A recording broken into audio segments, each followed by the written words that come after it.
Mall ಹತ್ರ ನಾನು ನಮ್ಮ ಡ್ರೈವರ್ ಮತ್ತೆ ನಮ್ಮ ಸ್ನೇಹಿತ 3 ಜನ ಒಟ್ಟಿಗೆ ಹೋಗ್ಬೇಕಾದ್ರೆ ನೋಡ್ತಾ ಇದ್ರು. ನೋಡಿದ್ರೆ ಸ್ಕ್ರೀನ್ ಅಲ್ಲಿ ಬರೀ ಇಂಗ್ಲಿಷ್ ಬರ್ತಾ ಇತ್ತು. ತಮಿಳ್ ಹಾಡನ್ನ ಪ್ರಾರಂಭ ಮಾಡಿದ್ರು. ಅಪ್ಪಿದಪ್ಪಿ ನಮ್ಮ ಮೇಲೆ ದಾಳಿ ಮಾಡಿದ್ರೆ ನಾವು ಒಬ್ಬರಲ್ಲಿ ಏನಾಗ ಹೋಗ್ಬೇಕು.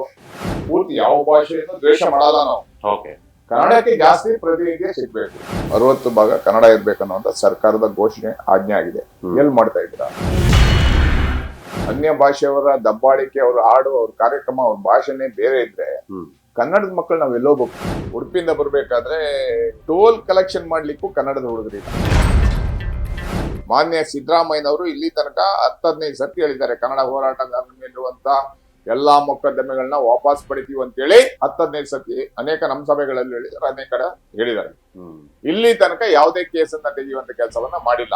ಸಿದ್ದರಾಮಯ್ಯನವರು ವಾಪಸ್ ಪಡೆದಿಲ್ಲ ಅಂದ್ರೆ ಇನ್ಯಾರು ವಾಪಸ್ ಪಡೆಯಲ್ಲ ಅನ್ನುವಂಥದ್ದು ಗಟ್ಟಿ.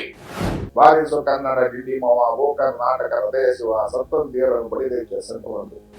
ರೈಲ್ವೆ ಇಲಾಖೆಯಲ್ಲಿ ಎಲ್ಲಿತ್ತು? ಬರೀ ಹಿಂದಿ ಇಂಗ್ಲಿಷ್. ಕನ್ನಡ ಅಭಿವೃದ್ಧಿ ಪ್ರಾಧಿಕಾರ ಇದೆ, ಅದು ಇದೆಯೋ ಇಲ್ಲೋ ಅಂತ ಯಾಕೆ ಗೊತ್ತಿಲ್ಲ. ಇಲ್ಲ ಕನ್ನಡಿಗರ ಮೇಲೆ ಬಸ್ ಕಂಡಕ್ಟರ್ ಹೊಡೆಯೋದು, ಕನ್ನಡ ಹೋರಾಟಗಾರರ ಮೇಲೆ ಹೊಡೆಯೋದು, ಇದೇ ದಿನನಿತ್ಯ ನಡೆದಿರುವಂತ ಬೆಳಗಾವಿ ಗಡಿ ಬಗ್ಗೆ. ನಮ್ ಸರ್ಕಾರ ಬಿಗಿ ಇಲ್ಲ. ಇವ್ರು ಫಸ್ಟ್ ಮಟ್ಟ ಹಾಕೋದೇ ರೋಡಿಗೆ ಕನ್ನಡ ಹೋರಾಟಗಾರ.